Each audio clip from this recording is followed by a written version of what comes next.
Recently, we Baru-baru ini kita mengadakan retreat rohani, dan itu ada hal yang luar biasa sekali. Kita semuanya melakukan kesibukan pelayanan bersama, dan kita datang bersama di situ, berkumpul bersama, dan hadirat Tuhan ada. Kita itu disatukan di dalam hati kita, menyembah Tuhan, dan kita mulai berdiskusi. Ketika kita bercakap-cakap, ada sebuah aliran daripada Allah Roh Kudus.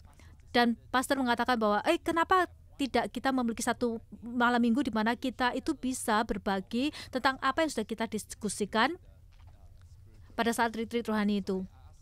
Saya minta San untuk Hai semuanya. Saya ingin mengatakan bahwa sungguh kita sangat-sangat diberkati, dan saya pikir semua pastor yang ada juga di mimbar juga setuju ketika kita meninggalkan retreat rohani, kita merasa kita itu dibangkitkan lagi, disegarkan lagi. Kita ingin membaca Alkitab, berdoa lebih lagi, memuridkan, bercakap-cakap dengan jemaat kita, dengan pemimpin kita lebih lagi. Karena saya nggak tahu apakah engkau tahu apa enggak, tetapi ketika engkau mengajarkan kami firman Tuhan itu, sangat menarik sekali, karena benar-benar ada aha momen di dalam hati kami. Dan itu sepertinya Tuhan itu hanya memberikan blueprint kepada kita di City Harvest untuk beberapa tahun ke depan. Jadi sangat jelas lagi di depan kita. Jadi saya itu sangat bersuka cita di dalam hati saya, dengan senang sekali mendengarkan seperti yang engkau jelaskan kepada gereja. Maka kita mengadakan Coffee with Kong karena kita berharap bahwa jemaat Tuhan dapat mendengarkan apa yang kami dengarkan pada saat kita mengalami retreat. Oke, ini harusnya Coffee with Kong, harusnya ada kopi ya, tapi kenapa tidak ada kopi di mimbar? Amin. Di dalam retreat kita berbicara, berdiskusi apa yang menarik, apa yang membuat orang itu tertarik kepada Yesus. Dan kita kemudian menjadi satu hal, mereka itu tertarik kepada Yesus karena pertama, dia adalah orang yang memiliki kebenaran di dalamnya. Dikatakan belum pernah seorang manusia berkata seperti orang itu. Dia adalah orang yang memiliki kuasa yang luar biasa. Dikatakan, orang apakah dia ini sehingga angin dan danau pun taat kepadanya. Dan kemudian dia adalah manusia, orang yang penuh dengan kasih. Dapatkah saudara bayangkan orang yang mau mengkhianati dia pada malam ketika sebelum dia mengkhianati Yesus, Yesus itu membasuh kakinya, dan dikatakan bahwa dia mengasihi semuanya sampai pada akhirnya, termasuk Yudas. Orang yang penuh dengan kebenaran, kuasa, dan kasih. Dan ini adalah apa yang membuat orang itu tertarik kepada Tuhan Yesus. Dan berapa dari saudara setuju bahwa kita semuanya mau bertumbuh semakin lama semakin serupa dengan Kristus? Efesus 4 ayat 13 mengatakan, sampai kita semua telah mencapai kesatuan iman dan pengetahuan yang benar tentang anak Allah, kedewasaan penuh dan tingkat pertumbuhan yang sesuai dengan kepenuhan Kristus. Apa yang kita inginkan? Kita semuanya ingin bertumbuh untuk semakin lama semakin serupa dengan Kristus. Saya bukan artis, saya harap saya adalah artis, tapi saya tidak. Jadi apa yang bisa saya lakukan adalah menggambar manusia stick ini. Yesus adalah orang yang penuh dengan kebenaran, orang yang penuh dengan kuasa, dan orang yang penuh dengan kasih. Saya telah membaca beberapa buku selama beberapa tahun ini. Ada satu pengarang yang saya sukai, namanya J.I. Packer. Dan Packer adalah seorang teologi dan seorang pastor. Dia berbicara tentang apa yang seharusnya setiap gereja itu berfokus.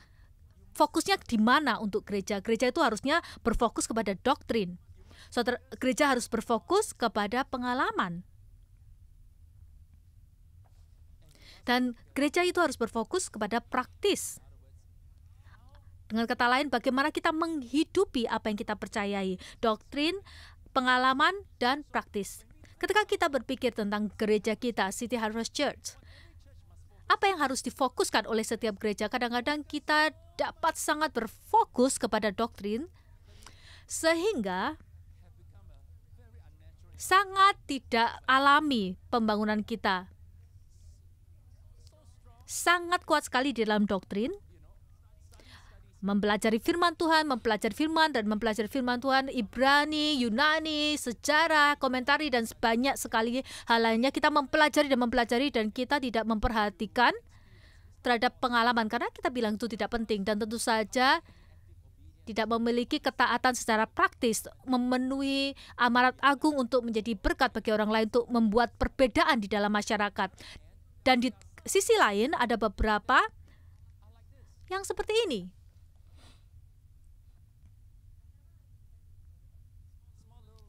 Kaki tangannya kecil, tapi tubuhnya besar. Ada yang bilang, oh kamu gambar suamiku. Oh bukan. Ups, kepalanya kecil. Ya, besar di dalam pengalamannya. Sepanjang waktu itu adalah sentuhan dari Tuhan, kebangkitan rohani. Kita menantikan dengan Tuhan, persekutuan doa, pertemuan doa, kebangkitan rohani. Tapi sedikit sekali doktrin yang dimiliki. Dan kadang-kadang ketika saudara mendengar doktrin, saudara merasa terkejut, shock. Ini aneh sekali. Tetapi mereka memiliki pengalaman yang luar biasa dengan Tuhan. Dan karena mereka sibuk dengan kebangunan rohani dan pertemuan, mereka tidak ada waktu untuk keluarga, mereka tidak ada waktu untuk membangun atau memiliki karakter, membangun karakter seperti Kristus, dan tidak dapat menjadi berkat di dalam masyarakat. Pembangunan yang tidak, sesuatu perkembangan yang tidak alamiah. Dan ada juga yang kepalanya kecil, badannya kecil, tetapi kakinya besar. Dan tangannya juga besar.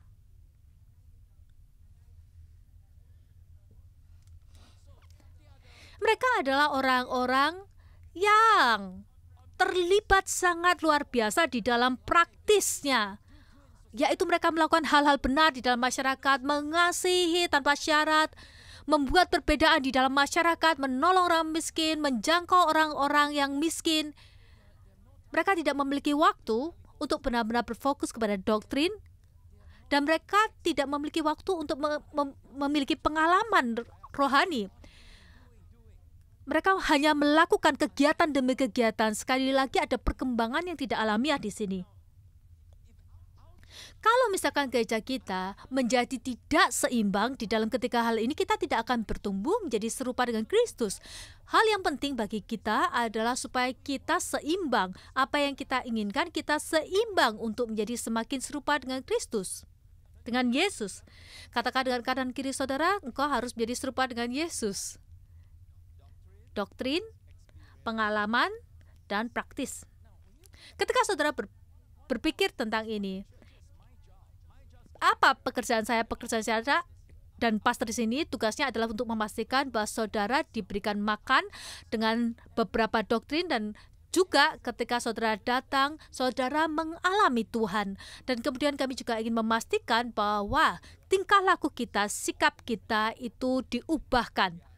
Dan kita menjadi saksi bagi Kristus di dalam keluarga kita dan di marketplace atau di masyarakat atau di kampus-kampus.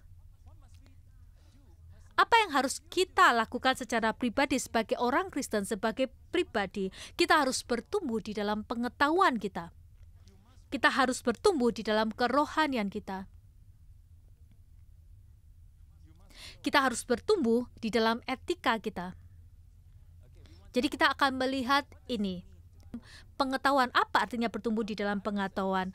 Alkitab mengatakan bahwa orang yang mengetahui Tuhan akan menjadi kuat dan melakukan hal-hal besar. Dan sungguh dikenal oleh Tuhan dan mengenal Tuhan itu adalah salah satu pencarian terbesar di dalam kehidupan kita. Setiap hari saya ingin mencari Tuhan, mengetahui Tuhan, mengenal Tuhan lebih dalam lagi. Karena semakin kita mengenal Tuhan, semakin kita mengasihinya dan semakin kita mau melayani.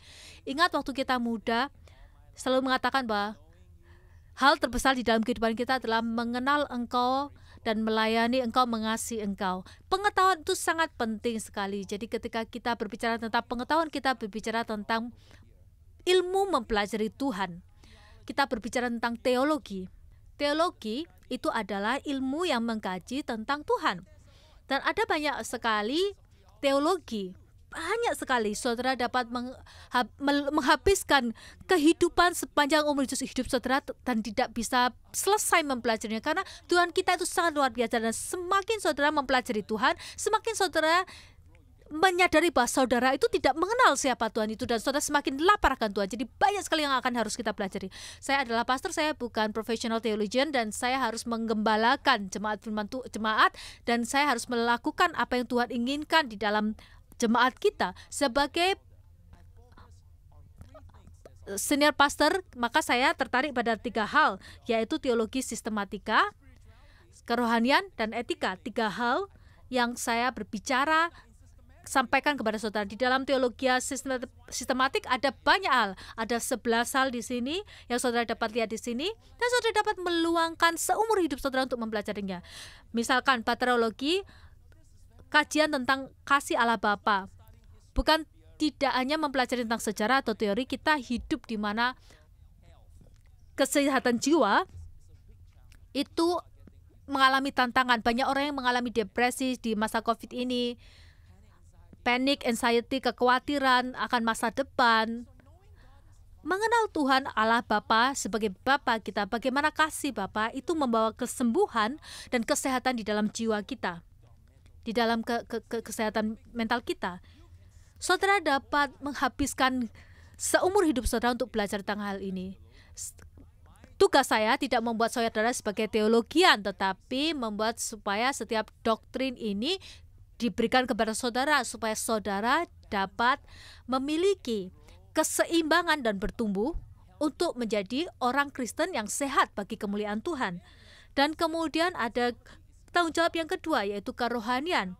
Kerohanian itu artinya kehidupan saudara bersama dengan Tuhan. Bagaimana saudara menghidupi kehidupan ini berjalan bersama dengan Tuhan setiap harinya. Ketika kita berbicara tentang kerohanian, kita berbicara tentang 7 hal ini. Ini adalah tanggung jawab kita sebagai pemimpin komsel. Jadi kita memuridkan anak-anak kita, kita pemimpin di dalam pelayanan itu juga memiliki orang-orang yang harus kita muridkan. Kita mau bertumbuh di dalam doa dan puji-pujian penyembahan kita penuh dengan iman, pengharapan, dan kasih. Dan kemudian kita juga berbicara tentang selama setahun bagaimana kita menjadi serupa Kristus. Dan kita juga berbicara mengenai vivifikasi, dan kemudian apa satunya? Mortifikasi. Ada yang berkata kepada saya beberapa saat yang lalu, Pastor, bahasa Inggris saya nggak bagus, tetapi saya mempelajari vivifikasi dan mortifikasi. Jadi kita ingin menjadi serupa dengan Kristus, kita ingin bertumbuh, mengembangkan buah-buah roh. Kita juga ingin melayani Tuhan dan sesama. Karena kita adalah saksi Kristus kepada dunia, kita juga ingin hidup bagi Kristus dan bagi Injil. Ketaatan itu sangat penting sekali. Melayani kehendaknya, kita mau berkorban bagi Kristus dan Injil penuh dengan kemenangan ketika kita melewati pencobaan, tantangan, kesukaran, kesulitan, masa-masa yang sulit. Kita mau menjadi pemenang untuk kemuliaannya, bagi kemuliaannya, dan memuliakan dan menikmati Tuhan. Kita ingin hidup bahagia dan mengalami kepuasan, sehingga kita bisa setiap hari itu memberikan kemuliaan bagi Tuhan. Kerohanian itu adalah tanggung jawab kita. Kerohanian kita itu dipengaruhi oleh pengetahuan kita. Semakin saudara tahu, semakin saudara semakin rohani. Semakin saudara mengenal Tuhan dari firman-Nya, semakin saudara akan menikmati perjalanan hidup saudara bersama dengan Tuhan setiap harinya. Bagaimana saudara menghidupi kehidupan bersama dengan seseorang yang tidak saudara kenal. Jadi ini adalah tanggung jawab kita yang kedua. Yang ketiga adalah etika. Apa artinya? Artinya mengetahui apa yang benar dan apa yang salah. Berdasarkan firman Tuhan, berdasarkan Alkitab, bukan berdasarkan kebudayaan kita, tetapi berdasarkan firman Tuhan. Etika artinya juga saudara memiliki tingkah laku sikap yang benar. Sikap yang benar. Dan juga moralitas yang baik. Ketika kita berbicara tentang etika, melampaui kehidupan pribadi kita. Ketika saudara bercakap-cakap dengan generasi seperti ini, mereka berbicara dengan 4 hal, tentang masyarakat, hubungan bioetik, dan lingkungan. Sungguh, berbicara tentang masalah-masalah seperti bagaimana kita membuat dunia ini menjadi dunia yang lebih baik lagi, bagaimana dengan permasalahan seperti pernikahan dan perceraian, dan bagaimana dengan hal-hal seperti kesetaraan gender dan kemudian seksualitas, bagaimana dengan kematian, kehidupan, bunuh diri. Bagaimana dengan bunuh diri yang diperbantukan? Bagaimana kita menjaga supaya lingkungan kita itu tetap sehat? Jadi kalau saudara mau menjadi orang Kristen yang seimbang seperti Tuhan Yesus, saudara harus seimbang di dalam pengetahuan kita, pengenalan kita akan Tuhan, di dalam kerohanian kita, dan di dalam etika kita.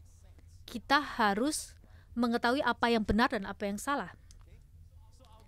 Jadi tujuan kita adalah untuk menjadi semakin serupa dengan Kristus sampai kita semua telah mencapai kesatuan iman dan pengetahuan yang benar tentang anak Allah, kedewasaan penuh dan tingkat pertumbuhan yang sesuai dengan kepenuhan Kristus.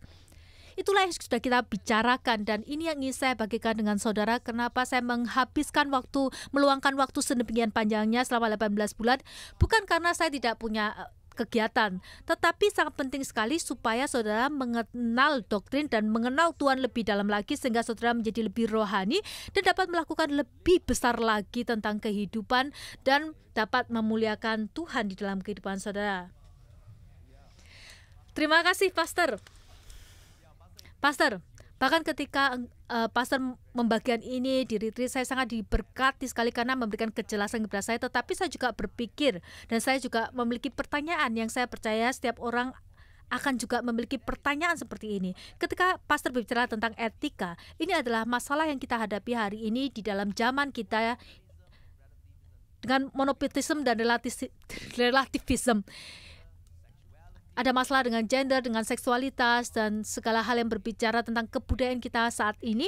Banyak sekali zaman atau orang-orang di dalam generasi ini mau supaya kita itu mengeluarkan pernyataan. Apa yang kita percayai? Bagaimana kita harus berdiri, atau bagaimana apa keyakinan kita?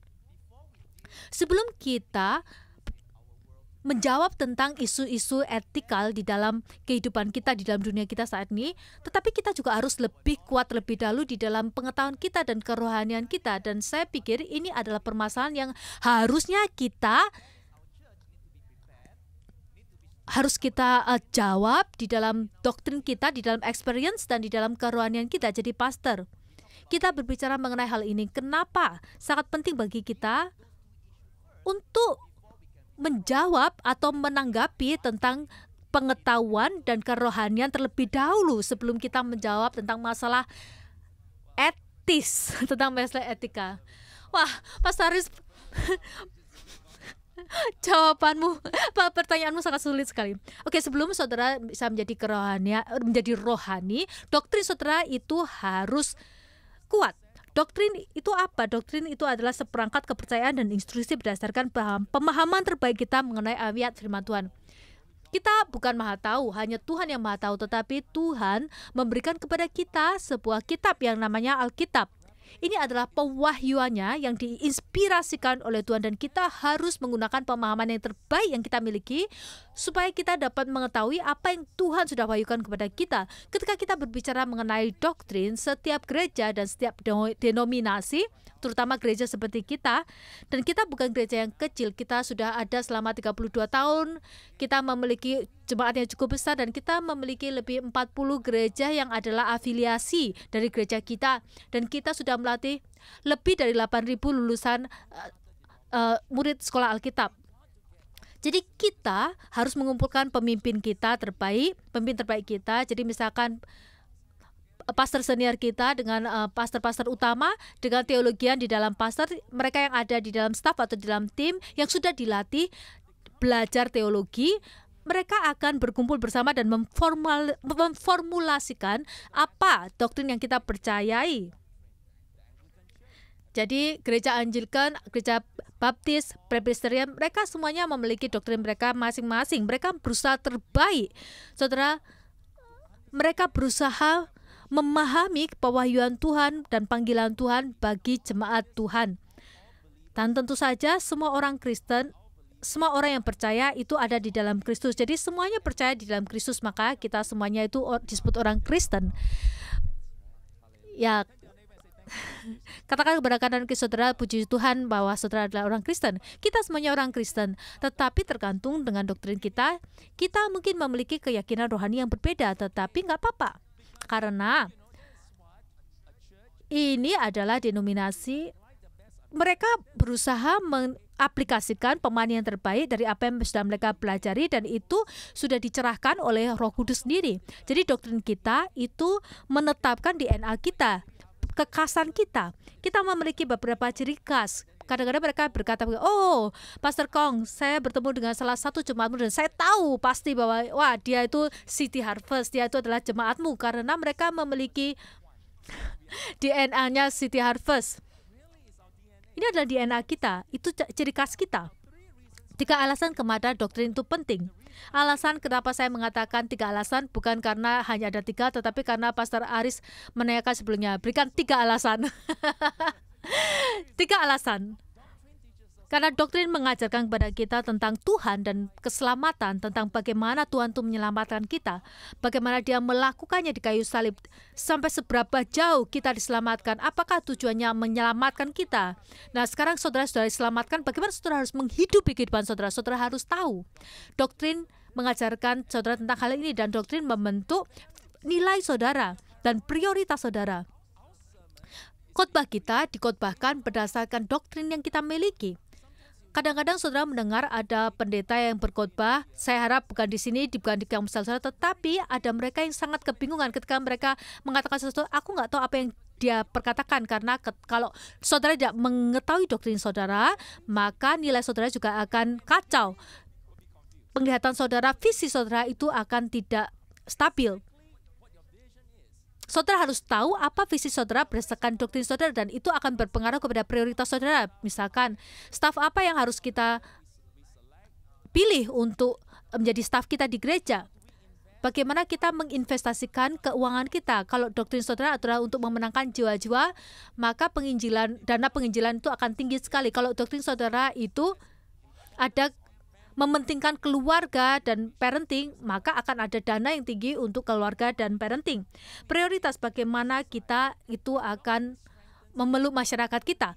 Dan doktrin itu memperkuat kasih dan kesatuan di antara jemaat. Ini sangat penting sekali. Doktrin itu sebenarnya menyatukan. Setiap kita memiliki kedekatan secara alamiah kepada orang-orang yang seumuran dengan kita. Anak muda senang berkumpul dengan anak muda, orang yang lebih tua dengan orang yang lebih tua, atau kadang-kadang berdasarkan bahasa kita, orang Filipin, mereka suka berkumpul dengan orang Filipin. Pastor Aris orang Indonesia, jadi saudara akan melihat bahwa seringkali banyak orang Indonesia yang berkumpul di sekitar Pastor Aris. Kita dekat dengan orang yang dekat dengan orang yang berbicara bahasa yang sama, atau kadang-kadang dengan orang yang memiliki pekerjaan yang sama dengan kita. Misalkan seperti pramugari, mereka memiliki persekutuan pramugari. Jadi kedekatan secara alami. Tapi ketika saudara membaca Yohanes 17, Yesus di taman dan dia berdoa. Dan saudara akan belajar satu hal, Yesus tahu bahwa berdoa bagi gereja, kedekatan alamiah itu tidak akan menjadi fondasi yang paling kuat. Fondasi yang paling kuat itu adalah kebenaran dan keberadaan Tuhan. Jadi dia berdoa, Tuhan jadikan mereka satu sama seperti kita adalah satu, supaya mereka mengenal kebenaran-Mu. Ketika saudara membaca Kisah Para Rasul, gereja dimula-mula melakukannya, dan di dalam Kisah Rasul 2 ayat 42, mereka semuanya bersatu hati di dalam doktrin rasul-rasul. Jadi adalah doktrin yang menyatukan kita, merekatkan kita bersama. Jadi ketika sudah melihat gereja mula-mula, mereka sangat berkuasa sekali. Seberapa kuasanya mereka memiliki satu pikiran, satu hati, satu jiwa. Jadi mereka bergairah tentang hal yang sama, dan mereka berkata di dalam satu kata. Mereka bukannya seperti robot dan kemudian tidak memiliki pikiran, enggak, tetapi mereka semuanya bergerak di dalam satu kuasa. Ketika mereka berdoa, maka rumah mereka itu tergetar. Tanda-tanda mujizat terjadi di mana-mana, sangat berkuasa sekali, sehingga setiap hari orang-orang ditambahkan di dalam gereja, orang-orang diselamatkan. Dan ini tidak aneh bagi kita. Dalam 32 tahun kehidupan kita, kita mengalami Kisah Para Rasul terjadi di depan mata kita. Dalam kesatuan 7 kali itu ada di dalam Kisah Para Rasul. Dan ini sebenarnya itu adalah kata-kata yang musical. Jadi itu satu kata, bukan berarti bahwa mereka harus memakai pakaian yang sama, menghidupi kehidupan sama, menyukai hal yang sama. Enggak.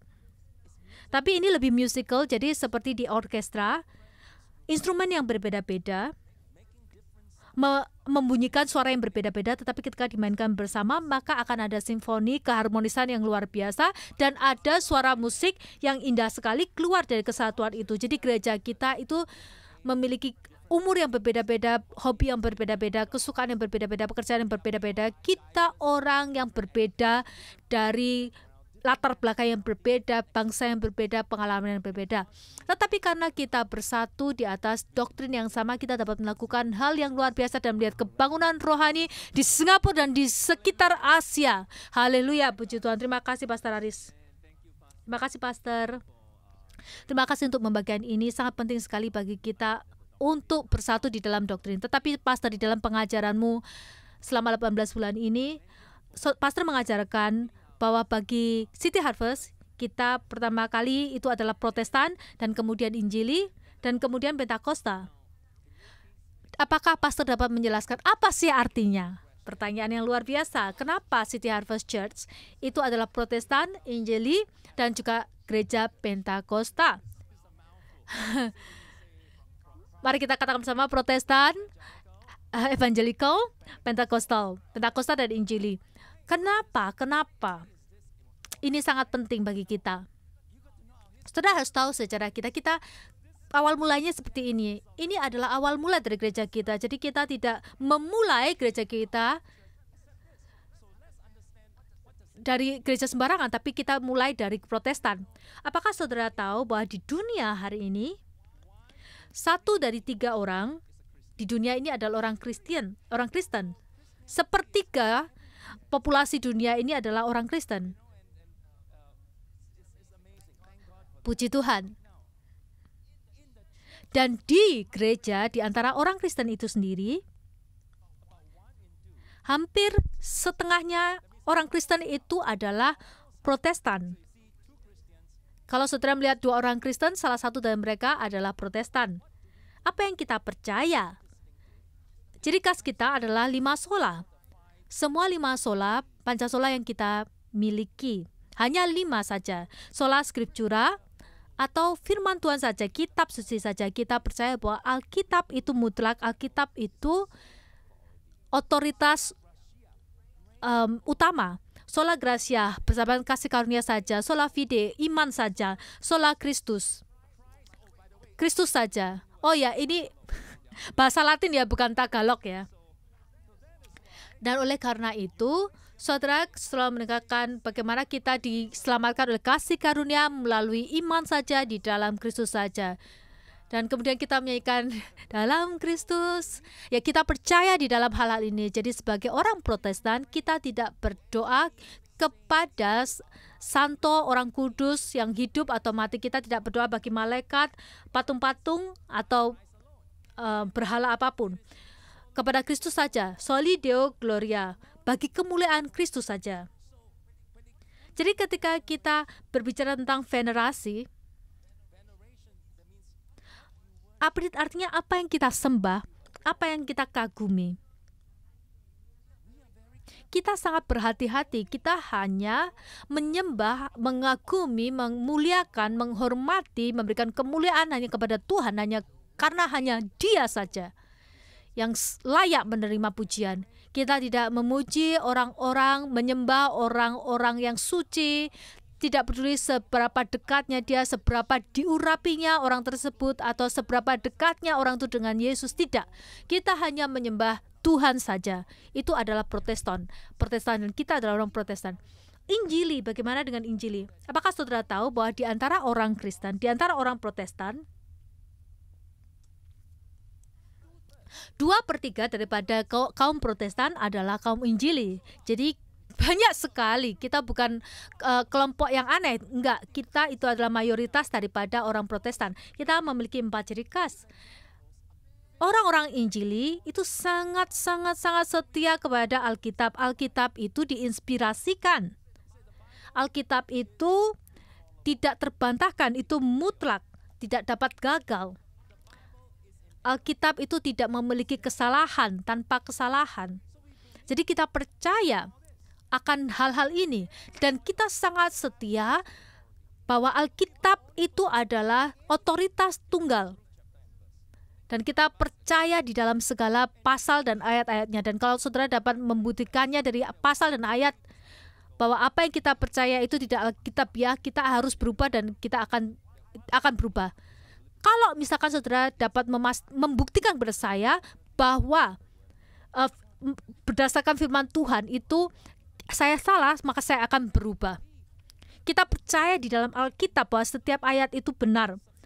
Dan kita juga percaya di dalam kayu salib, di dalam penghukuman pengganti oleh Yesus. Paskah itu adalah hari raya yang sangat penting bagi kita. Kita juga percaya di dalam pertobatan untuk lahir kembali. Kita juga percaya di dalam persekutuan atau di dalam masyarakat.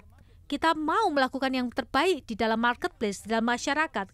Kalau saudara memiliki 4 ciri khas ini, saudara adalah Injili. Katakan kepada kanan kiri saudara, engkau adalah Injili. Bagaimana dengan Pantekosta? Pantekosta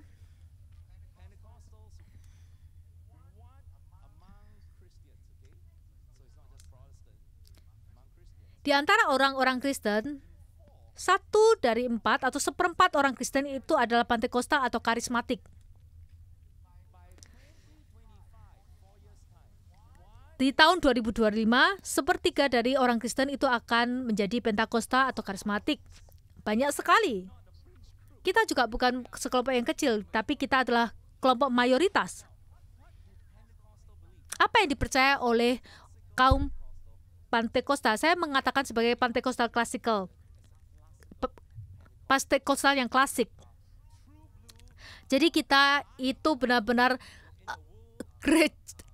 kaum Protestan yang sejati, yang benar-benar standar di dalam Pentakosta. Kalau saudara mau tahu siapa yang Pentakosta, saudara ingat,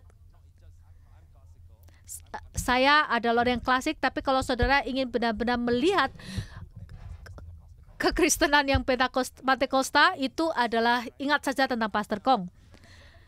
7 ciri khas yang bisa kita pelajari, saudara harus tahu apa yang saudara percayai. Kita percaya di dalam baptisan Roh Kudus sebagai berkat kedua atas keselamatan kita. Kita percaya dalam bahasa roh sebagai bukti inisial dan bukti nyata akan baptisan roh. Oleh karena itu di dalam gereja kita berbahasa roh. Dan kita percaya akan adanya kesinambungan. Artinya, mujizat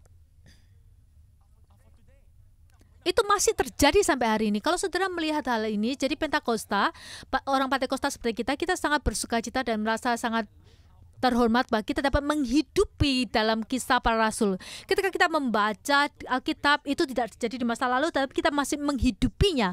Pengalaman di kisah kita para rasul itu adalah apa yang kita alami setiap harinya. Berikan Tuhan segala kemuliaan. Haleluya, amin. Dan kemudian penyembahan kita adalah gereja Pantekosta. Jadi kita mengangkat tangan kita menyanyi, kita memiliki band, lampu, cahaya dan sebagainya. Kita percaya bahwa penyembahan itu harus merupakan pengalaman kerohanian kita. Kita tidak merasa bersalah. Mau mengalami Tuhan tidak membuat kita itu orang yang dangkal. Kenapa? Karena ketika kita membaca Alkitab, saudara harus tahu setiap gereja Pantekosta, setiap Pantekosta itu adalah Injili juga, orang-orang Injili juga. Semua Pentakosta yang klasik itu adalah orang-orang Injili. Saudara menyadari hal ini. Jadi di dalam Alkitab, hadirat Tuhan itu sangat nyata.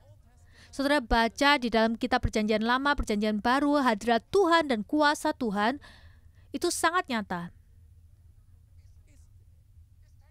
Sangat nyata sekali. Jadi ini adalah hal yang alkitabiah dan juga di dalam penyembahan kita percaya ketika kita dapat mengalami Tuhan, maka itu akan meningkatkan kasih kita, memperdalam kasih kita kepada Tuhan. Oleh karena itu sangat luar biasa untuk memiliki komsel di Zoom, tapi kita tidak sabar untuk menyembah Tuhan secara onsite karena itu memperdalam kasih kita kepada Tuhan. Itu juga akan memperdalam sukacita kita untuk berdoa dan pujian. Kita suka memuji Tuhan. Jadi gereja Pantekosta, salah satu kata-kata yang kita sukai adalah puji Tuhan, puji Tuhan. Kalau saudara Kristen dan saudara sopan, ketika saudara dibaptis dalam bahasa roh, yang saudara katakan pertama adalah puji Tuhan, puji Tuhan. Oh, kamu sudah dibaptis ya, puji Tuhan. Itu adalah gereja Pantekosta. Dan itu juga meningkatkan kesadaran kita akan perlindungan Tuhan. Ketika saudara melewati pencobaan, digodai, diuji, masa-masa sulit, saudara tahu bahwa Tuhan akan melindungi saudara. Penyembahan itu sangat penting, dan itu juga meningkatkan antisipasi kita. Ketika kita menyembah Tuhan, kita menantikan Tuhan. Kita tahu bahwa Tuhan akan berbicara dalam hati kita, dan kita berharap Tuhan akan memberkati kita. Kita adalah gereja Pantekosta. Dan penginjilan dan misi. Karena saudara tahu, kita percaya di dalam Kisah 1 ayat 8, bahwa saudara akan menerima kuasa ketika Roh Kudus ada atasmu untuk menjadi saksiku di Yerusalem, Samaria, dan seluruh dunia, seluruh ujung dunia. Jadi penginjilan dan misi itu sangat penting bagi kita. Pasaris bahkan pada saat ini engkau akan melakukan baru saja engkau akan melakukan Zoom dengan beberapa gereja. Berapa pemimpin komsel yang bergabung? Ya, saya melakukan Zoom dan mereka memiliki 1.500 pemimpin komsel. Dan kau mengajarkan kepada mereka, wah, Pastor Bob, berapa sering engkau Zoom dengan orang-orang di misi? Saya Zoom kayak setiap 4 hari sekali saya ada di belahan dunia melalui Zoom. Karena penginjilan dan misi itu adalah sangat penting bagi kita, sangat penting sekali. Jadi di kemanapun saudara pergi di ladang misi, saya dapat itu sudah dibuktikan melalui penelitian dan kajian. Ketika ada orang pergi ke ladang misi, kebanyakan daripada pekerjaan ini dilakukan oleh orang-orang Pantekosta. Jadi penginjilan dan misi. Dan kemudian Pantekosta, kebanyakan mereka adalah Arminianism. Ini berbicara tentang predestinasi. Hampir semua. Jadi sekarang saudara tahu, Pastor, kenapa ketika engkau mengajarkan kepada kitab Wahyu, kenapa engkau beritakan kepada semua orang bahwa engkau Arminianisme? Halo, saya adalah Pantekosta. Ini adalah gereja Pantekosta. Jadi kita percaya bahwa penebusan dosa itu tanpa batas. Itu oleh karena itu setiap Paskah, setiap Natal, apa yang kita katakan, Yesus mati bagi seluruh dunia. Yesus itu adalah jawaban. Dia mati bagi seluruh dunia. Dia mati bagi saudara. Kenapa? Karena kita Arminian. Penebusan dosa itu tanpa batas. Kita tahu, kita percaya bahwa Tuhan itu berdaulat. Dia itu sepenuhnya berdaulat. Tetapi Tuhan itu juga penuh kasih. Dan di dalam kasih-Nya, Dia membatasi kedaulatannya untuk memberikan saudara dan saya kehendak bebas untuk memilih supaya kita bisa memiliki hubungan dengan Tuhan atau enggak. Tuhan tidak takut. Dia sangat aman di dalam kedaulatannya. Kalau kita menentang kehendaknya, saya suka dengan apa yang Pastor JS katakan. Dia katakan bahwa Tuhan itu sangat berdaulat. Bahkan ketika orang menolak Dia, itu tidak mempengaruhi kedaulatannya sama sekali. Itu adalah seberapa Tuhan itu berdaulat. Dan sebagai Arminias, kita percaya bahwa iman itu datang sebelum keselamatan. Jadi kita selalu mengatakan, percaya kepada Yesus, maka engkau akan lahir kembali. Ketika saudara mengatakan itu, maka saudara adalah Arminianism. Karena Calvinis mereka percaya sebaliknya. Keselamatan terlebih dahulu sebelum iman. Kalau engkau diselamatkan, maka saudara dapat percaya. Tapi kita selalu mengatakan bahwa pasca ini engkau harus mengatakan bahwa berikan hatimu kepada saudara. Maukah engkau memberikan kehidupanmu dimanapun saudara, di depan belakang. Kalau engkau membuka hatimu, kalau saudara percaya kepada Yesus, maka Yesus akan mengubah kehidupan saudara. Engkau akan mendengar pastor mengatakan hal ini, saya jamin. Karena ini adalah ciri khas kita, Arminianism. Dan kita percaya akan kedatangan Yesus yang kedua. Haleluya. Dan kita percaya bahwa akan ada pengangkatan. Semua Pentakosta klasik itu percaya kepada pra-milenial kedatangan Yesus yang kedua, yang setelah 1000 tahun. Dan ketika Yesus datang, Dia akan mengalahkan setan, antikristus, dan nabi-nabi palsu, dan semua penguasa-penguasa jahat. Dan Yesus akan mendirikan kerajaannya di bumi. Dan karena itu sangat penting bagi kita untuk mengabarkan Injil, karena Yesus itu akan datang kembali. Berikan Tuhan Yesus tepuk tangan yang paling meriah. Haleluya, puji Tuhan. Pastor, amin. Terima kasih, Pastor. Luar biasa sekali. Saya sangat bersukacita, saya sangat gembira karena katakan kepada kanan kiri saudara jemaat Tuhan, katakan bahwa engkau adalah Protestan, Injili, dan Pentakosta. Ya, pastor sangat luar biasa sekali, seperti 5 sola, 4 ciri khas dan 7 ciri khas ini sangat spesifik dan sangat jelas sekali. Dan ketika pastor membagikan ini, pastor penuh dengan keyakinan. Nah, kemudian ada pertanyaan ini, kenapa kita harus sangat jelas sekali dan spesifik dengan doktrin-doktrin ini? Kenapa kita tidak bisa memeluk semua doktrin yang ada di dunia ini?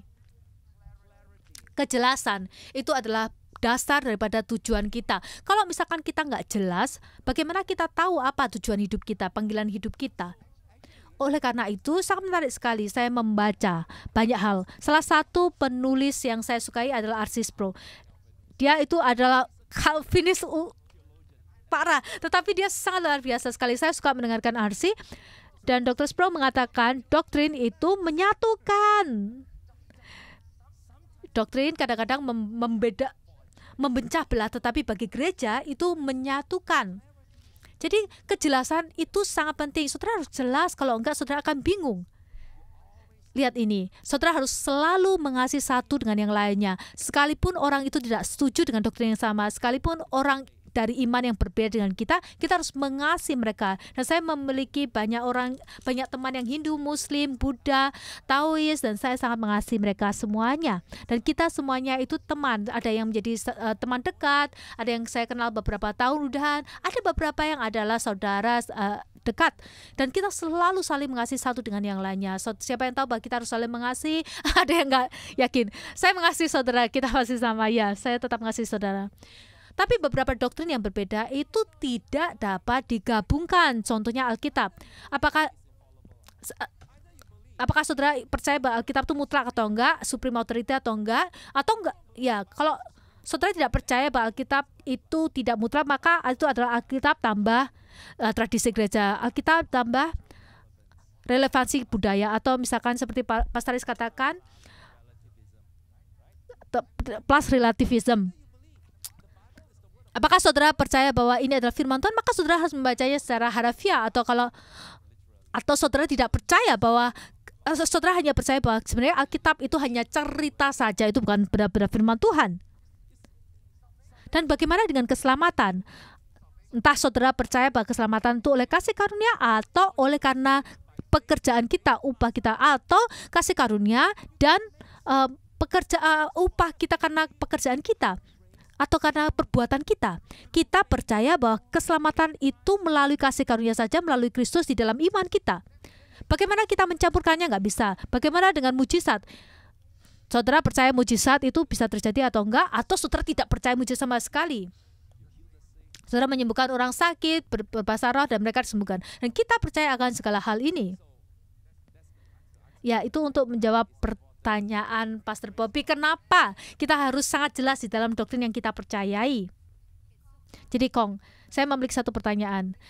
Baru-baru ini kita berbicara tentang bahayanya teologi liberal. Ya, maukah engkau membicarakan tentang liberal teologi? Kalau saudara bukan evangelikal atau injili, sebaliknya itu adalah liberal. Jadi ini atau itu. Kalau saudara bukan injili, maka mungkin saudara adalah liberal. Teologi liberal ini sangat menarik sekali. Friedrich Schleiermacher, dia adalah bapa dari teologi liberal. Dia adalah filosofi Jerman yang sangat pintar sekali yang pernah hidup di dunia ini. Sangat cerdas sekali. Bahkan dia menuliskan satu buku yang menjadi textbook bagi pemerintah selama 200 tahun lamanya. Dia sangat cerdas sekali. Dia bertumbuh di dalam keluarga Kristen yang sangat religius sekali. Ayahnya adalah seorang pendeta. Ketika dia pergi ke ketika kuliah, sesuatu terjadi. Dia menulis kepada papanya, saya tidak percaya bahwa dia yang memanggil dirinya sebagai anak manusia adalah Allah yang kekal. Saya tidak percaya bahwa kematiannya itu adalah penebusan dosa pengganti bagi kita. Dia kehilangan imannya. Dan dia mengeluarkan kajian tentang teologi modern liberal. Jadi ada 5 ciri khas. Yang pertama, Alkitab itu bukan diinspirasikan, bukan mutlak, dan bukannya tidak mengandung kesalahan. Alkitab tidak seharusnya dibaca secara harfiah. Saya percaya sebisa mungkin Alkitab itu harus dibaca secara harfiah. Tuhan memaksudkan apa yang Dia katakan sebisa mungkin. Dan kalau misalkan tidak, jika kita baca secara harfiah, maka Tuhan akan memberitakan bahwa itu simbolis. Tapi anyway, mereka tidak percaya di dalam mujizat supernatural. Mereka tidak percaya akan kelahiran perawan darah Maria, dan mereka tidak percaya adanya kebangkitan. Jadi untuk orang-orang ini, mereka tidak dapat merayakan Paskah karena buat mereka itu adalah kisah saja. Ketika Musa melewati Laut Merah, dikatakan Laut Merah ada satu tempat di mana ada 3 inci saja dalamnya. Makanya orang Israel dapat melewatinya. Bagi saya, ketika saya melihat itu, enggak, itu bahkan mujizat yang lebih besar lagi. Bagaimana engkau dapat menenggelamkan orang-orang Mesir hanya dengan kedalaman 3 inci saja. Dan mereka percaya di dalam Injil sosial. Injil sosial itu berbicara tentang kebaikan, bukan tentang keselamatan pribadi. Yang kelima adalah tentang yang paling penting di dalam kehidupan itu adalah mengasihi sesamamu. Itu adalah teologi liberal. Tahun 1966, saya bertumbuh sebagai di dalam gereja Anglikan. Dan saya suka John Stott dan C.E. Becker. Dan kemudian saya juga Michael Green, McAllister. Saya menyukai penulis Anglikan karena mereka sangat luar biasa sekali di dalam iman kekristenan mereka. Tetapi Joseph Fletcher, seorang pendeta Anglikan, dia menuliskan sebuah buku berjudul Etika Situasi, Etika Keadaan atau Moralitas yang Baru. Dia memulai sebuah pergerakan yang terjadi sampai detik ini. Apa yang terjadi? Dia adalah pendeta Anglikan. Dia menuliskan buku ini. Dia mengatakan bahwa tidak ada moral value yang fix. Ketika saudara membaca Alkitab, jangan dianggap secara serius. Di dalam setiap keadaan, yang paling penting adalah kasih. Jadi kadang-kadang selama tindakan saudara itu berdasarkan kasih, maka saudara tahu bahwa itu adalah tindakan yang bermoral. Bahkan sekalipun itu melanggar hukum-hukum Taurat di Alkitab.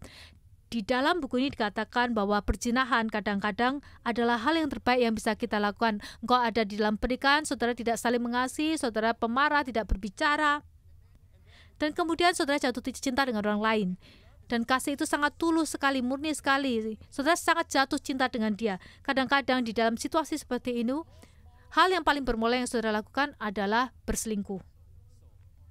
Jadi moralitas yang baru, etika yang berdasarkan keadaan. Oleh karena itu apa yang terjadi adalah tahun 60-an sampai tahun 70-an, bukunya di Amerika meluncurkan generasi, banyak sekali orang-orang itu jatuh ke dalam free sex dan drugs dan obat-obatan.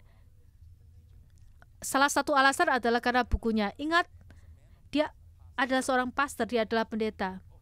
Sebelum itu Tuhan itu adalah kasih. Kita tahu akan hal itu. Dia mengatakan hal yang terpenting adalah untuk saling mengasihi. Kalau saudara melebihi kasih, itu adalah hal yang paling bermoral. Tapi Tuhan itu adalah kasih. Hanya Tuhan yang dapat mendefinisikan apakah tanggapan yang paling perlu dengan kasih. Sebagai manusia yang jatuh dalam dosa, kita tidak dapat mengartikan apa itu kasih karena kita jatuh dalam dosa, dan Tuhan sudah mendefinisikannya di dalam Alkitab. Kasih itu adalah kegenapan hukum Taurat. Dengan kata lain, ketika saudara mengasihi orang lain, saudara tidak akan melanggar hukum Taurat atau 10 perintah Allah. Jadi kita tidak boleh mengasihi kalau kita mengorbankan kebenaran. Kita tidak boleh mengasihi sambil mengorbankan kebenaran. Joseph Fletcher, seorang pendeta, dia kemudian menjadi seorang ateis. Dia kehilangan imannya. Ini adalah berbahayanya teologi liberal. Pastor Aris, saya dapat melihat engkau memiliki pertanyaan. Ya, sangat serius sekali. Jadi mari kita bertanya hal yang sangat gampang sekarang. Pastor, pada saat retreat, Pastor juga mengatakan bahwa banyak sekali mentor, pemimpin pastor itu memiliki doktrin yang berbeda dengan pastor. Sangat menarik sekali kalau ketika pastor mengatakan hal itu, bagaimana pastor kemudian melalui perbedaan-perbedaan ini. Saya memiliki 3 mentor, 3 guru, 3 pengajar, dan 1 ayah rohani. Salah satu dari mereka itu adalah Calvinis. Saya Arminian dan dia adalah Calvinis. Tetapi kita sangat dekat sekali. Ya. Dan yang satunya lagi, amilenialis. Dia tidak percaya di dalam milenia. Yang satunya sudah menjadi orang Katolik Roma, tetapi kita masih sahabat baik dan kita masih bercakap-cakap, berfellowship, bersekutu, berdoa satu dengan yang lain. Salah satunya ayah rohani saya, Dr. Cho. Dr. Cho itu adalah pre-trip, saya post-trip, dan bahkan kedua dari mereka adalah 2 pre-trip, 1 post-trip, dan 1 tidak percaya pada pengangkatan. Tetapi mereka adalah mentor saya. Mereka adalah kakak rohani saya. Salah satu dari mereka adalah ayah rohani saya, dan saya sangat mengasihi mereka dan kami saling mendoakan. Kita bekerja bersama-sama. Bagaimana caranya, Pastor? Kita semuanya orang Kristen. Kita melayani Tuhan yang sama. Perbedaannya di sini adalah ketika mereka datang ke dalam gereja kita, mereka tidak membagikan hal yang akan menimbulkan perbedaan. Mereka tidak akan menimbulkan kebingungan ketika mereka membagikan. Mereka tidak mencoba untuk mengacaukan DNA kita. Jadi mereka mengasihi kita, menghormati DNA kita. Mereka menghormati visi daripada rumah Tuhan ini. Dan mereka sangat mengasihi kita. San mau mengatakan sesuatu? Oh enggak, aku mau menambahi. Kita mengundang mereka di mimbar juga untuk memberkati gereja kita. Sebagai contohnya, salah satu mentor itu benar-benar sangat kuat di dalam iman, dan kita mengundang mereka, tetapi mereka tidak akan mengajarkan yang membuat kita mengalami kebingungan. Kita selalu mengatakan, datanglah ke rumah kita, tetapi jangan mengatur ulang perabotan kita. Bagi kita sebagai gereja, pertama, mereka bukan staf kita, mereka bukan anggota jemaat gereja kita. Ketika saya pergi ke tempat mereka, ke gereja mereka, saya juga tidak mengacaukan perabotan mereka. Saya tidak mengkhotbahkan sesuatu yang mengacaukan doktrin mereka, tetapi saya akan mendukung, karena itulah yang harus dilakukan kasih. Kasih itu mendukung, saling mengasihi, membangun. Untuk gereja kita, apa yang harus kita lakukan? Ketika kita berbicara tentang gereja kita, Paulus mengatakan kepada Timotius, 2 Timotius 1, apa yang Tuhan sudah berikan kepada saudara, sudah percayakan kepada saudara. Injil yang sudah dipercayakan kepada saudara, saudara harus menjaganya dengan penuh iman, dengan setia. Saudara harus sebarkan dengan giat, dan saudara harus mau menderita bagi Injil. Ini adalah sikap saya juga. Saya mengasihi mereka semua, saya mengasihi mentor saya mengasihi semuanya. Bahkan kalau saudara ada di sini dan saudara tidak memiliki doktrin yang sama dengan saya mengasihi saudara. Tetapi saya akan menjaga apa yang sudah Tuhan kasih di dalam gereja ini, daripada pemimpin di dalam gereja ini. Saya akan menjaganya, membagikannya dengan giat, menyebarkannya dengan giat, dan akan menderita bagi Injil dengan berani. Terima kasih, Pastor. Terima kasih untuk menjelaskan tentang doktrin City Harvest. Tidak seperti teman-teman saya hanya memiliki 1 pertanyaan, Pastor.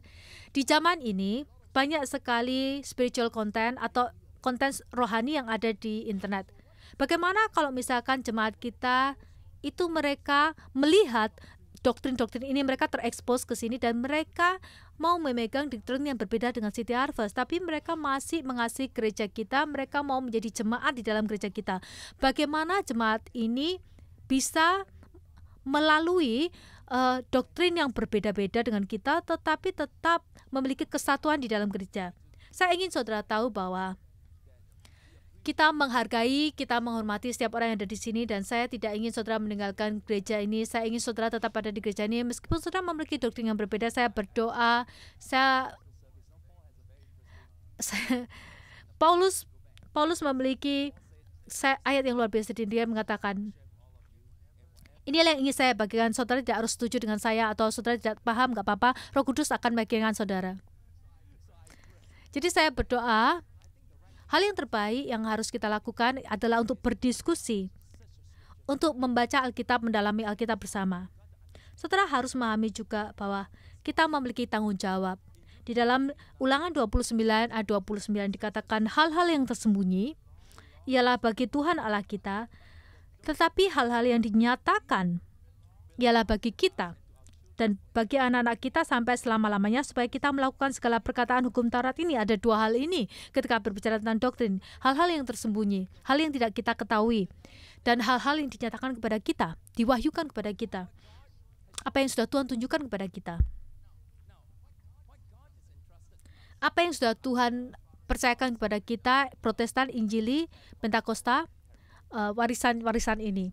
Itu dipertunjukkan bagi kita, itu adalah milik kita dan anak-anak kita. Dan sebagai pastor dan sebagai pemimpin, saya ingin membagikan kepada generasi berikutnya dan generasi berikutnya, dan sebelum saya pensiun kepada generasi ketiga dan keempat. Dan saya berharap seperti saudara juga akan membagikannya kepada anak-anak saudara, karena ini adalah yang diberikan Tuhan di dalam rumah kita. Tetapi dalam hal ini ada hal-hal yang tidak kita ketahui.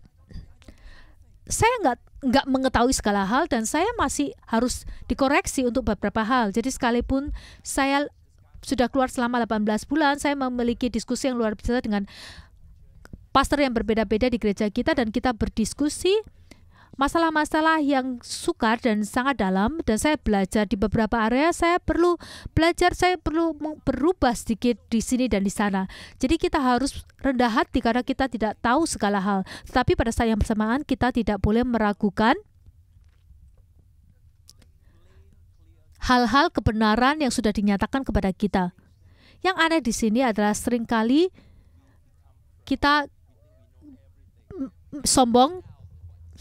Kita pikir kita tahu segala hal, dan kita meragukan hal yang sudah dinyatakan kepada kita dengan sangat jelas. Jadi apa tujuan dari gereja? Sama, sampai kita semua telah mencapai kesatuan iman. Saudara perhatikan di sini, iman bukan hanya saudara percaya, saya percaya, oh puji Tuhan, enggak, tetapi iman. Apa iman ini? Itu adalah tentang Injil. Injil yang diberikan kepada kita, Injil yang diberikan kepada kita itu adalah Injil Protestan, Injili, dan kemudian Injil Pentakosta, dan pengetahuan yang benar tentang anak Allah. Karena itu saya ingin mengajarkan kepada saudara tentang Kristus, kedewasaan penuh dan tingkat pertumbuhan yang sesuai dengan kepenuhan Kristus, sehingga kita bukan lagi anak-anak. Jadi Paulus mengatakan hal ini, jangan menjadi anak-anak. Siapakah anak-anak itu? Ketika mereka yang diombang-ambingkan oleh rupa-rupa angin pengajaran. Jadi Pastor Chuang mengatakan sangat umum sekali, karena ada informasi di luar. Saudara pergi ke website dan orang yang mengatakan, oh saya bingung sekali, saya percaya pada ini. Terus kemudian engkau berdiskusi ke Pastor Chuang, Pastor Audrey, dan oh saya diyakinkan lagi. Terus kemudian membaca buku yang lain, oh saya nggak yakin lagi. Kemudian berbicara kepada Pastor Bob karena engkau adalah lulusan SOT. Oh kemudian saya menjadi jelas lagi. Saudara nggak yakin sepanjang waktu. Paulus mengatakan engkau adalah anak-anak. Karena saudara tidak memiliki keyakinan, kedewasaan tentang apa yang saudara percayai. Sebenarnya ini adalah tanda-tanda akhir zaman. Dia katakan bahwa ketahuilah bahwa pada hari-hari terakhir akan datang masa yang sukar, manusia akan mencintai dirinya sendiri. Dan ayat 7, yang walaupun selalu ingin diajar, namun tidak pernah dapat mengenal kebenaran. Sangat menyedihkan sekali. Saudara selalu ingin diajar, selalu belajar, tetapi tidak pernah mengenal kebenaran itu. Apa yang ingin saudara percayai mengenai Tuhan? Haruskah kita memiliki pikiran yang terbuka? Ya, kita harus memiliki pikiran yang terbuka. Itu sangat bagus, terutama terhadap hal-hal yang nggak jelas dalam kehidupan kita. Di dalam Alkitab, di gereja, di dunia, di masyarakat, banyak hal. Saya terbuka, tetapi karena saya tidak mengetahui semua hal. Beberapa hal di dalam Alkitab itu sangat jelas, tetapi kalau misalkan itu sangat dinyatakan dengan jelas, di dalam Alkitab, terus kemudian saudara bilang, oh saya mau open minded, saya mau memiliki pikiran terbuka terhadap hal ini, maka ini sangat bermasalah, karena itu artinya saudara mau memberontak terhadap apa yang sudah nyata-nyata jelas, dan itu adalah ketidakpercayaan. Menjadi memiliki pikiran terbuka ketika semuanya itu sudah jelas-jelas dinyatakan, itu nggak benar. Oke, misalkan contoh lain, kita di gereja, kita mau memiliki kesatuan. Katakan kepada kalian saudara, jangan tinggalkan gereja ini, kita ingin kau tinggal. Tetapi ada beberapa hal yang praktis, misalkan konseling. Ada orang yang datang kepada saudara, dan ini terjadi pada saya, dan mengatakan, oh, berdoa untuk anak saya yang masih remaja, dia terkena masalah, dia hamil di luar nikah, jadi saya mau supaya dia mengalami aborsi. Bolehkah engkau berdoa supaya aborsinya itu lancar? Apakah saudara akan berdoa, oh Tuhan berkati aborsinya di dalam nama Yesus? Saudara lihat di sini berbicara tentang doa. Seseorang yang didiagnosa dengan kanker datang kepada saudara dan minta didoakan karena kena kanker. Tetapi saudara tidak percaya dengan kesembuhan. Saudara tidak percaya bahwa mujizat masih terjadi sampai detik ini. Jadi bahkan ketika saudara berdoa, karena saudara tidak mau bermasalah, maka tidak akan ada kuasa di dalam doa saudara karena tidak ada keyakinan. Pelayanan, misalkan pelayanan sebentar lagi Paskah, kemudian ada yang mengatakan, aku membawa tetanggaku datang, maukah engkau membagikan Injil? Apakah engkau akan mengatakan, saudara tahukah Yesus mati 2000 tahun yang lalu bagi engkau? Saudara tidak bisa membagikan hal itu karena saudara tidak percaya hal itu, karena saudara percayanya Yesus itu mati hanya bagi beberapa orang.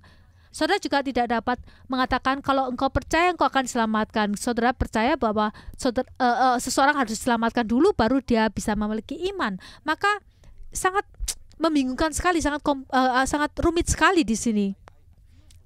Saya mendengarkan masukan dari saudara.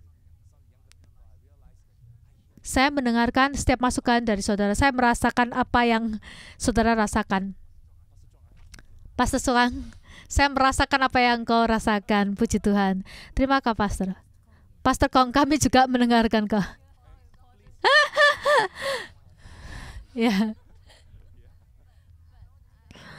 Saya ingin mengatakan bahwa sangat luar biasa sekali untuk mendengarkan isi hatimu, Kong.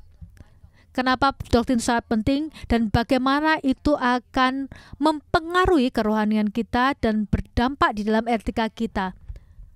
Dan kadang-kadang di gereja kita mendengarkan masukan seperti ini.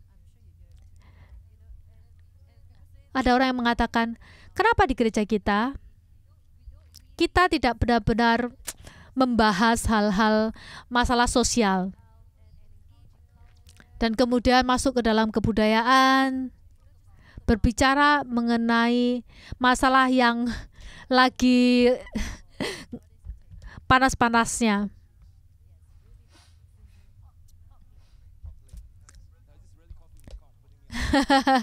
Ya, ini adalah Coffee with Kong.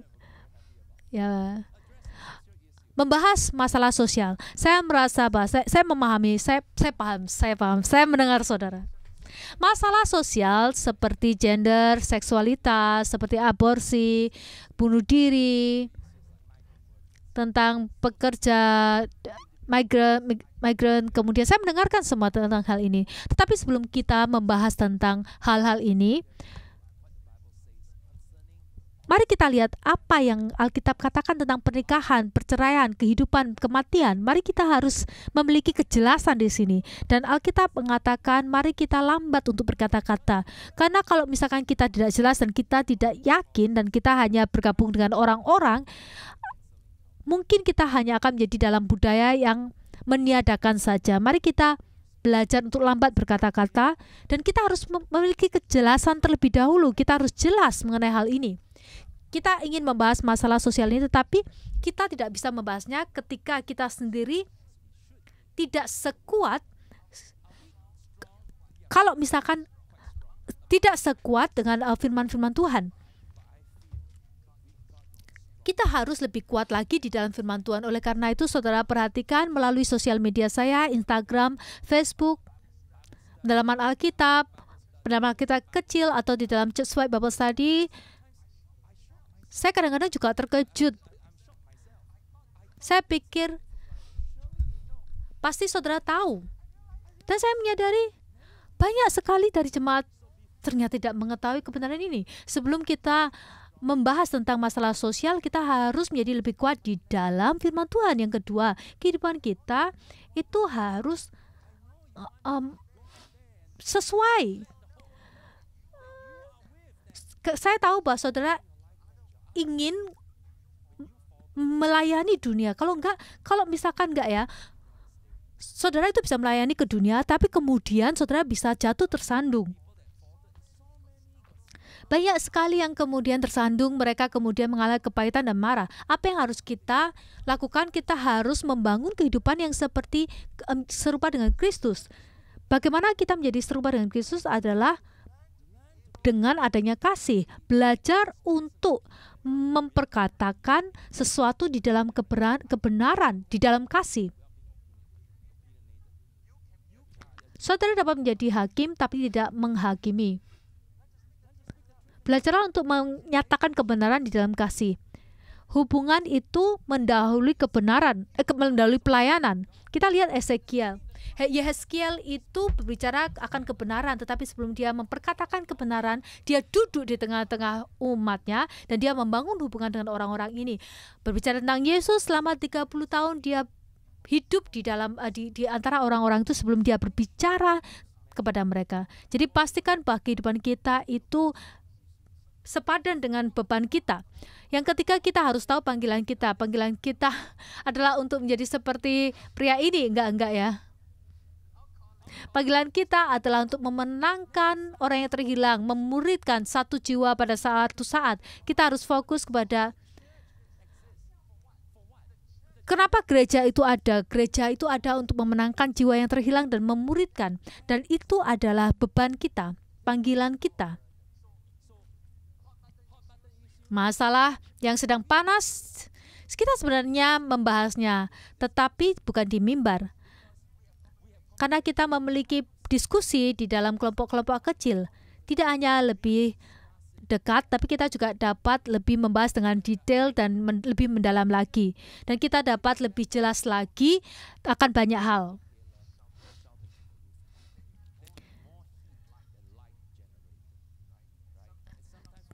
Dan kalau misalkan kita membahasnya di depan umum, di depan publik, maka kadang-kadang akan ada orang yang menerimanya dengan salah sangka, sehingga akan membuat perdebatan yang lebih panas lagi. Oke, pertanyaan yang terakhir. Puji Tuhan.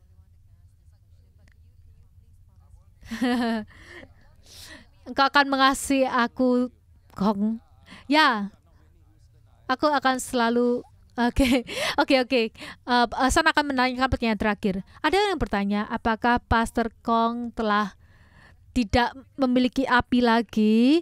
Karena kayaknya dia hanya ingin mengajarkan Alkitab dan tidak melakukan hal yang lain. Kadang-kadang mereka bertanya-tanya, bagaimana dengan penginjilan? Bagaimana tentang membahas masalah-masalah sosial ini?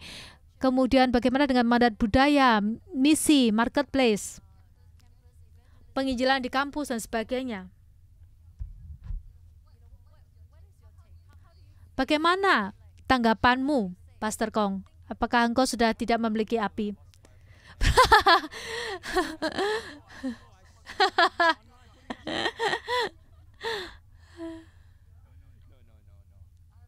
Saya tidak kehilangan api saya. Saya mungkin lebih tua sedikit. Saya melewati masa-masa yang sulit, tetapi saya tidak kehilangan api saya bagi Kristus. Saudara harus ingat, saya baru keluar 18 bulan yang lalu. Pastor Bob, sebenarnya saya baru berkhotbah 12 bulan yang lalu. Dan ketika saya keluar, saya mengambil sabbatical selama 1,5. Saya baru menyelesaikan sabbatical saya Februari 16 Februari. Dan sekarang kita ada di dalam situasi COVID, jadi kita tidak dapat melakukan penginjilan di National Stadium. Tapi kisahnya di sini adalah bersabarlah dengan saya. Kita sudah melewati banyak hal sebagai gereja, sebagai keluarga, dan saya juga harus meluangkan waktu saya dengan orang tua saya yang sudah berusia 90 tahun. Saya harus menjadi anak yang berbakti kepada mereka, tetapi pada saat yang bersamaan saya juga bekerja sangat keras sekali bertemu dengan mereka yang dari yang paling tua sampai yang paling muda, dan saya ingin membantu mereka di dalam segala hal. Dan saya merasakan ketika saya keluar, saya merasa bahwa sangat penting bagi kita, karena kebangunan rohani akan terjadi sekali lagi. Tahun 89 sampai tahun 2001, kita memiliki satu gelombang kebangunan rohani.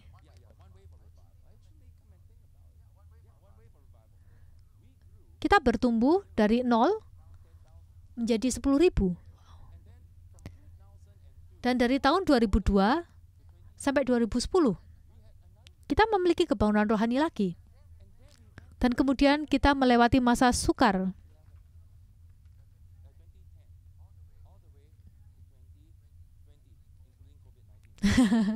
...2010 sampai 2020, termasuk COVID-19. Jadi revival. Jadi saya merasa bahwa kebangunan akan terjadi lagi. Tetapi untuk kita siap menghadapi kebangunan rohani ini, maka pengetahuan kita akan doktrin kita, kerohanian kita, saya harus mempercepat pengetahuan ini, karena tidak hanya ada orang baru di luar, tapi ada anak-anak kita sudah bertumbuh. Mereka harus tahu, mereka harus dimuridkan, dilatih, dan mereka harus memiliki kerohanian yang kuat, dan kemudian kebangunan rohani berikutnya akan datang. Jadi untuk persiapannya, pastor itu tidak bermalas-malasan, pastor itu sibuk bekerja. Saya memiliki pemuritan bagi para pemimpin, dan saya melakukan banyak hal. Dan 2 minggu ke depan saya memiliki retreat lagi, berkelanjutan. Anak-anak yang muda menginginkan retreat, tapi mungkin tidak akan terjadi. Tapi saya mengadakan retreat. Ini sangat penting sekali, karena retreat ini adalah mungkin hal terpenting yang saya lakukan sejak saya keluar. Karena kita semua merasakan kuasa hadirat Tuhan dengan dalam hadirat yang sangat nyata sekali. Kita semua mengatakan ini seakan-akan kita kembali tahun 98, dan kemudian pelayanan di marketplace. Dari bulan April bulan depan saya akan memulai dengan marketplace ministry, pertama dengan pendalaman Alkitab, dan kemudian meluangkan waktu dengan mereka, dan kita memiliki visi yang besar sekali. Kami berharap dalam 1 tahun ke depan kita memiliki lebih banyak orang lagi, dan kadang-kadang platform yang terbaik mungkin bukan Zoom. Jadi saya ingin bertemu, saya ingin mengimpartasikan, dan kemudian kita berbicara tentang anak-anak muda. Saya memiliki beban. Kami pergi ke silent retreat, dan kita berjalan dan berdoa, bercakap-cakap, dan satu hari beban bagi anak-anak muda itu tiba-tiba ada atas kami. Saudara harus ingat, ketika saya memulai gereja ini, saya baru 25 tahun. Saudara tidak akan melihat uban di dalam rambut saya, dan saya baru berusia 19 tahun. Anak muda. Bersama dengan orang lain kita memulai City Harvest Church. Nah, sekarang kita harus merencanakan untuk regenerasi berikutnya.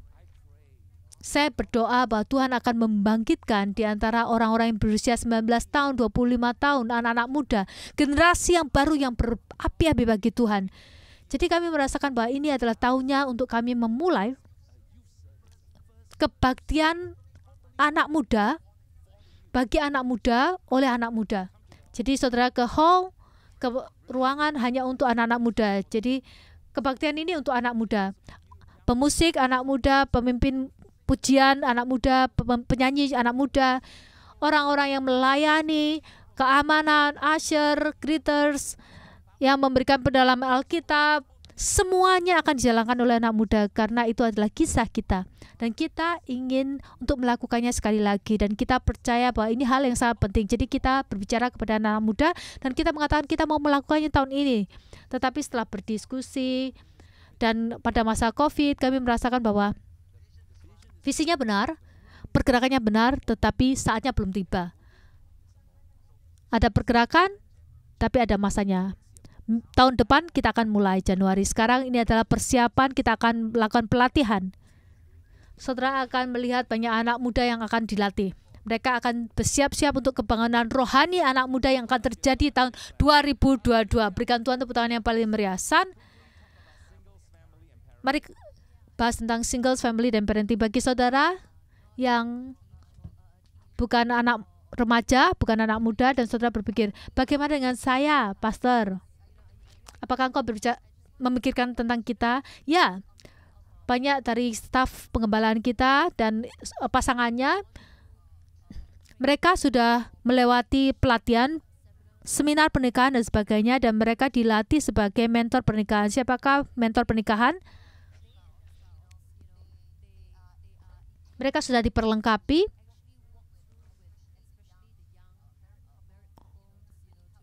untuk membantu pasangan-pasangan muda yang ketika mereka memiliki permasalahan di dalam pernikahan mereka. Dan bahkan saat ini tidak hanya staf pengembalaan kita yang melalui pelatihan ini, tetapi ada 37 pasangan yang juga sedang dilatih di antara pemimpin Komsel dan jemaat kita. Jadi kita sangat bersukacita bagi saudara yang baru menikah atau akan menikah, dan saudara merasa bahwa saudara perlu bantuan.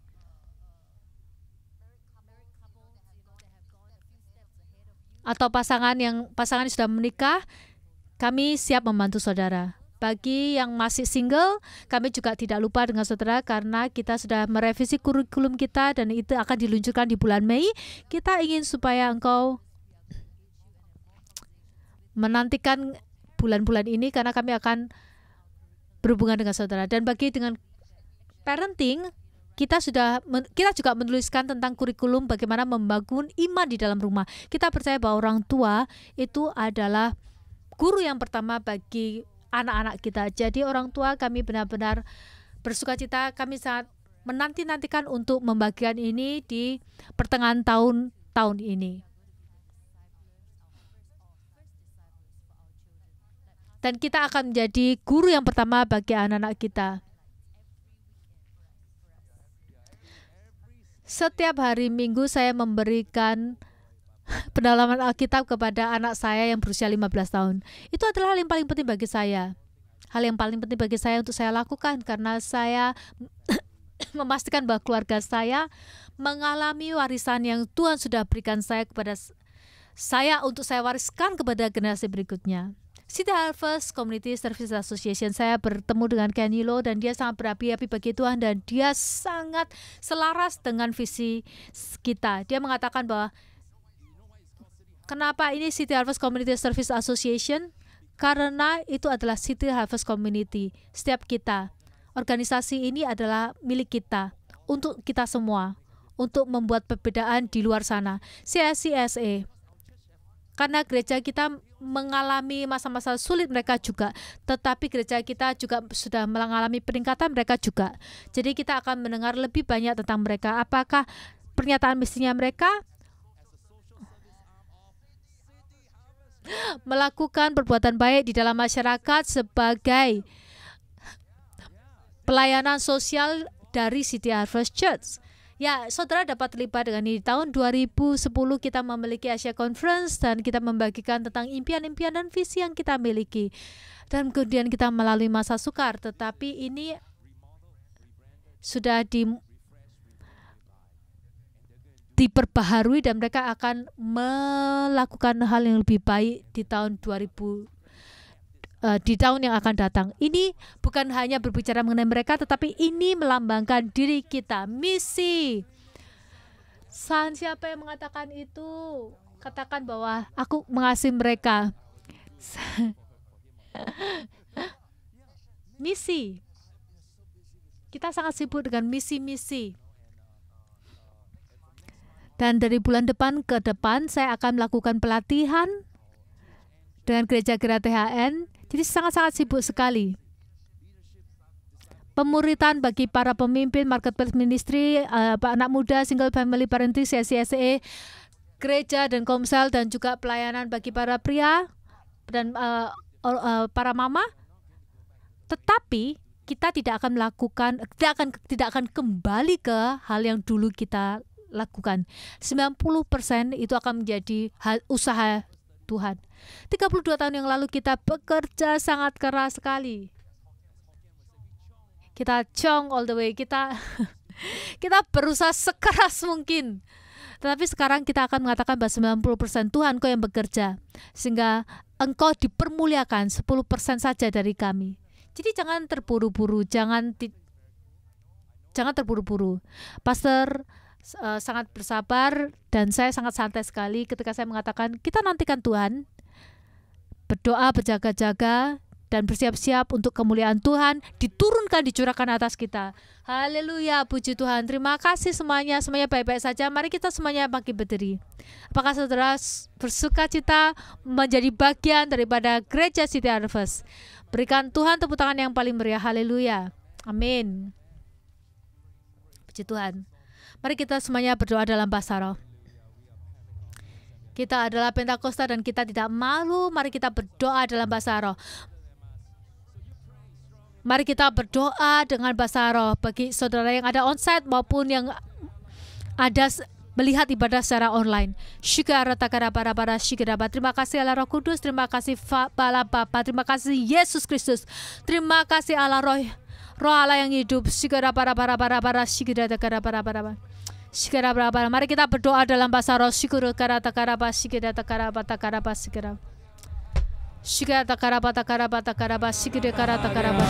Christ is enough for me. Christ is enough for me. Everything I need is in you. Everything I need. Christ is enough for me. Christ is enough for me. Everything I need is in you. Everything I need. Sing it one more time. Oh, Christ is enough for me. Oh, Christ is enough for everything I need. Everything I need is in you. Everything I need. Father, we just come. Bapa, kami datang di hadapan-Mu Tuhan pada malam hari ini. Kami ucap syukur Tuhan untuk segala karya-Mu Tuhan. Engkau yang mempertahankan Tuhan.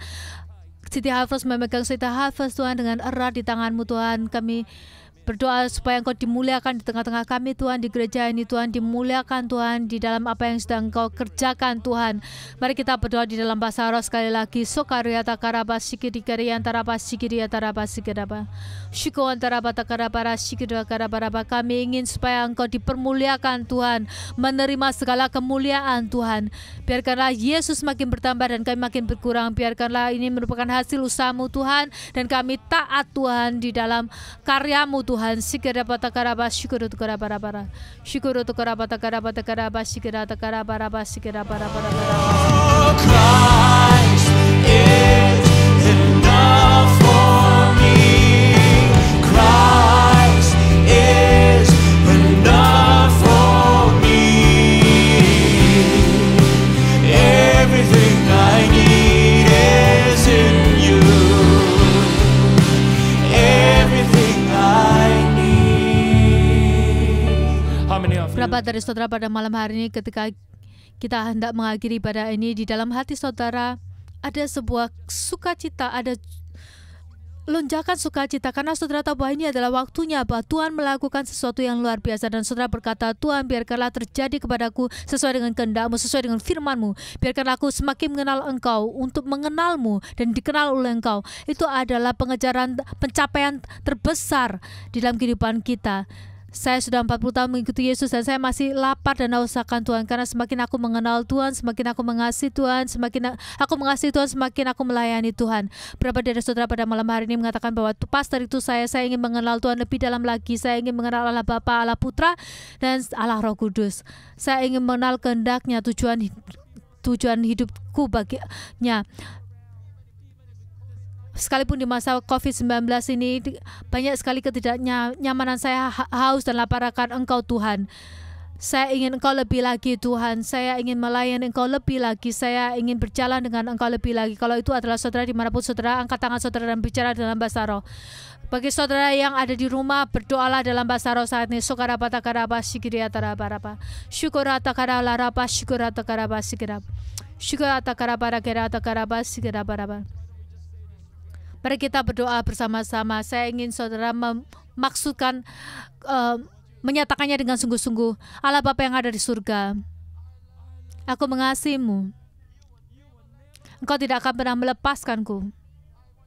Aku ingin hidup bagi-Mu. Ajar aku untuk mengenal Engkau lebih dalam lagi.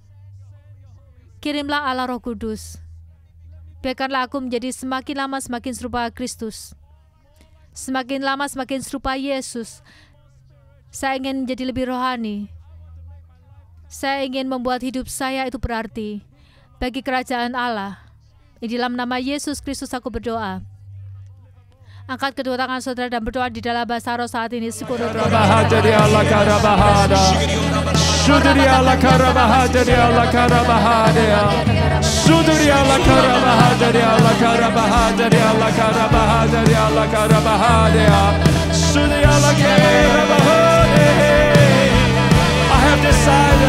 I have decided to follow Jesus.